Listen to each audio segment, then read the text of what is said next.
बिस्मिल्लाहिर्रहमानिर्रहीम।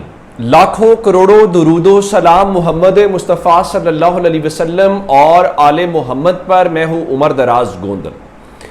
शायद खाकान अब्बासी जिनका ताल्लुक मुस्लिम लीग नून से रहा है, वो कल टीवी के ऊपर बैठ के कह रहे थे मखसूस नशिस्तों का फैसला भी मुतनाज़ा फैसला है, इसको तारीख कबूल नहीं करेगी। तारीख तयन बाद में करेगी। मेरा ख्याल तो यह है कि इसको फिलहाल भी कबूल नहीं किया जा रहा। यह 13 रुकनी बेंच था। 13 रुकनी bench supreme court full court फैसले को रिव्यू नहीं कर सकता, और जो जजेस खुद फैसला लिखें करें, उनके अलावा कोई और उनके फैसले को कैसे रिव्यू कर सकता है? ये तो अपील वाली बात है। बहुत सारे सवाल आते हैं। 8 जजेस का फैसला 7 जज कैसे बदल सकते हैं? ये भी एक सवाल है। यानी 8 ने कहा सीटें देनी है, 7 कहते हैं नहीं देनी। और फिर एक और बात कि सीटें तहरीक इंसाफ की बनती हैं नहीं बनती, ये एक अलग डिबेट है, लेकिन ये सीटें नून लीग पीपल्स पार्टी की नहीं बनती। अब बाकी जगह पे कहते हैं कि आइन को रीराइट किया, तो जो तनासुब कॉन्स्टिट्यूशन ने तय कर दिया कि कोई इतनी सीटें जीतेगा तो इतनी सीटें उसको मिलेगी, अब उससे ज्यादा आप कैसे देंगे? ये तो रीराइट करने वाली बात है।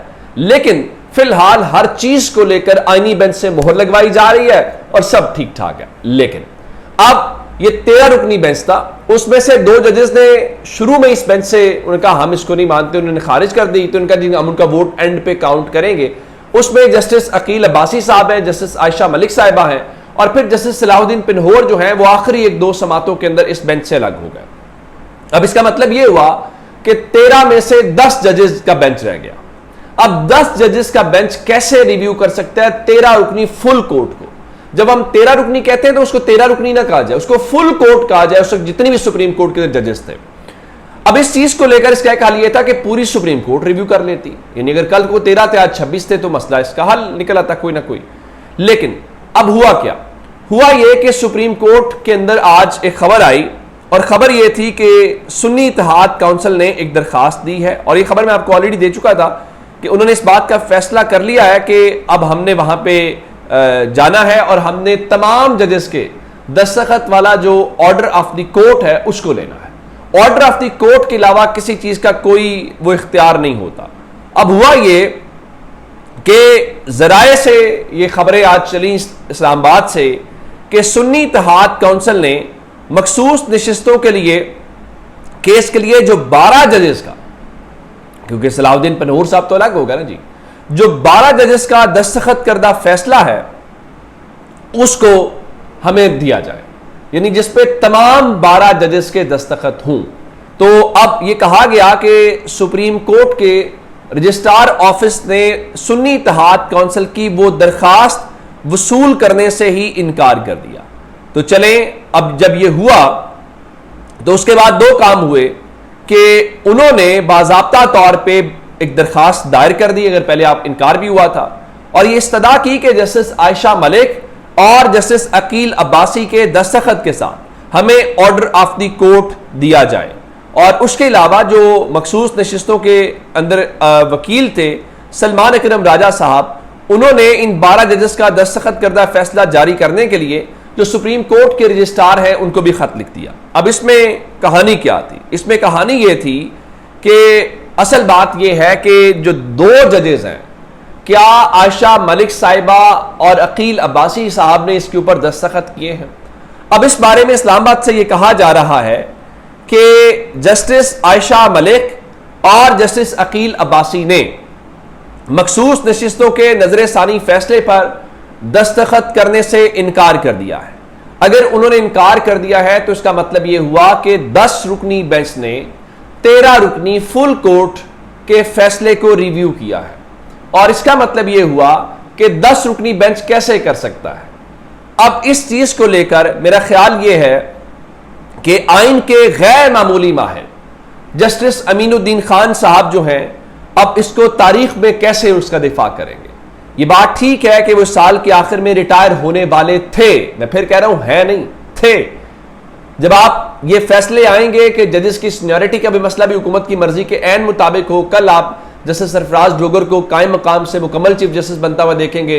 अगले हफ्ते का जो रोस्टर जारी किया गया है उसमें कोई भी उन आजाद जजेस में से जो ये कह रहे थे कि हमें एजेंसीज के हवाले से और वो सारी चीजें, उनमें से किसी को भी आपने डिवीजनल बेंच के अंदर नहीं बिठाया, और वो तमाम जजेस बेंचेस में दस्तयाब है। 2 डिवीजन बेंच बनाए गए जिसमें अरबाब ताहिर साहब हैं, इनाम अमीन मिनाज साहब हैं, खादिम सोमरो साहब हैं और आजम खान साहब हैं।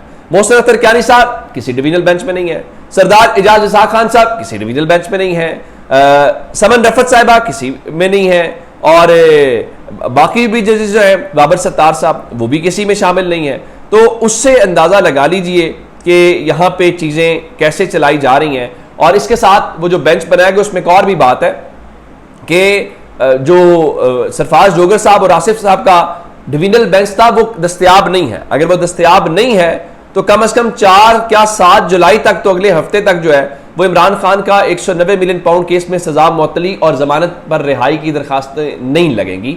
और उसकी वजह यह है कि लास्ट टाइम उन्होंने कहा जी हमने नया प्रोसिक्यूटर लगाया है, टाइम लिया, और उसके साथ कल इमरान खान से चूंकि मुलाकातों का दिन भी है, पीटीआई ने दे दिया सलमान अकरम राजा साहब का, सलमान सफदर साहब का, जहीर अब्बास, न्याजुल्लाह न्याजी, नई मैदर पंजोता और एहसन लिल्ला का, कि ये कल इमरान खान से मुलाकात करेंगे। लेकिन ये मुलाकात कैसे करेंगे मैं आपको बता देता हूं कि कल तोशाखाना 2 केस की अडियाला जेल के अंदर समाअत थी, और उस समाअत को एक बार फिर मनसूख कर दिया गया है। और इस बारे में न सिर्फ मनसूख कर दिया गया है बल्कि जो वुकला हैं उनको भी आगाह कर दिया गया है कि जो स्पेशल जज सेंट्रल हैं वो अवेलेबल नहीं है, तो कल वो यहीं पर समाअत करेंगे और गालिबन अगली तारीख दे देंगे। अब इसकी वजूहात क्या है? इसकी वजूहात ये है कि अगर कल वहां पर वो जाते हैं, मुलाकात हो जाती है, तो वो तो फिर इमरान खान कोई बात करेंगे, वो बात बाहर आ जाएगी। और उसको भी छोड़ दें, आप जस्टिस आयशा मलिक अगर दस्तखत नहीं कर रही या अकील अब्बासी साहब नहीं कर रहे तो ये तो अलग कहानी है। लाहौर हाई कोर्ट में इमरान खान की जो जमानत की दरखास्तें मुस्तरद हुई थी, हफ्ते से जायद का वक्त हो गया।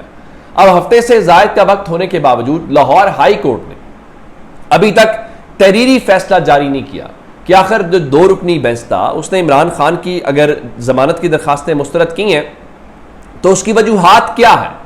आखिर उस बंदे ने जिसकी आपने जमानत की दरखास्तें मुस्तरद की हैं तो उसने आगे सुप्रीम कोर्ट भी तो जाना है ना, तो वो सुप्रीम कोर्ट भी टाइम से अपील ना कर पाए या उसको चैलेंज ना कर पाए। इस तरीके से फिलहाल निज़ाम चल रहा है और इसमें कोई दूसरी राय नहीं है। लेकिन जो हुकूमत के अंदर है, जो इख्तियार के अंदर है, वो तो कहेंगे सब अच्छा है, लेकिन टू बी वेरी ऑनेस्ट इस पाकिस्तान के अंदर एक कॉन्स्टिट्यूशनल ब्रेकडाउन है और उसको अब वो हाइब्रिड रिजीम कहना चाहते हैं, एक हाइब्रिड सेटअप कहना चाहते हैं, जो भी कहना चाहते हैं, लेकिन वो नहीं है। कम से कम आप पाकिस्तान में किसी गली मोहल्ले में बच्चे से भी किसी पूछेंगे कि क्या पाकिस्तान की जुडिशरी कैसे काम कर रही है, क्या पाकिस्तान में judiciary as of this moment exist करती है, तो बहुत सारे सवालों का जवाब मिल जाएगा। अब सुप्रीम कोर्ट के 8 जजों का फैसला था जिसमें सीटें तहरीक इंसाफ को देनी थी, तो इलेक्शन कमीशन ने उसको बॉदर भी नहीं किया, उस पर अमल दरामद भी नहीं किया, वजाहतें मांगी, चूंकि वो सीटें तहरीक इंसाफ को मिलने का इम्कान था। लेकिन अब 8 की बजाय 7 जजेस कह रहे हैं, एक जज और कम है, वो कह रहे हैं कि सीटें नून लीग पीपल्स पार्टी में। फिर कह रहा हूं कि सीटें अगर पीटीआई का हक नहीं बनती वो एक अलग डिबेट है कि बनती या नहीं बनती, लेकिन ये नून लीग पीपल्स पार्टी जेयूआई की नहीं, यानी खैबर पख्तूनख्वा में जेयूआई पीपल्स पार्टी ने उतनी सीटें नहीं जीती जितनी उनको मखसूस मिल गई हैं। इवन नून लीग की भी उतनी सीटें सारी की नहीं जितनी मखसूस ये हासिल वहां से कर लेंगे। तो अब कल इतलात है कि इलेक्शन कमीशन का जो इजलास है वो होगा और उस इजलास में क्या होगा, उस इजलास में अमल दरामद होगा और सीटों के नोटिफिकेशंस होंगे, हल्फ होंगे और हल्फ के साथ जो हैं वो नई तरमीम की तरफ जाया जाएगा। और नई तरमीम का अभी से बिगल बजाना शुरू कर दिया है। सुप्रीम कोर्ट बार के जो सदर है मियां रऊफ अताज, जो आजम नज़ीर तारड़ और एहसन भून के ग्रुप के हैं, वो कह रहे हैं जनाब 27वीं आईनी तरमीम करें और 27वीं आईनी तरमीम के जरिए विफाकी आईनी अदालत कायम करें, यानी इस सुप्रीम कोर्ट को खत्म करें, विफाकी आईनी अदालत कायम करके जस्टिस अमीनुद्दीन खान का उसका चीफ जस्टिस मुकर्रर कर दें, तो क्या ही बात है। अपना बहुत सारा ख्याल रखिएगा। खुदा हाफिज।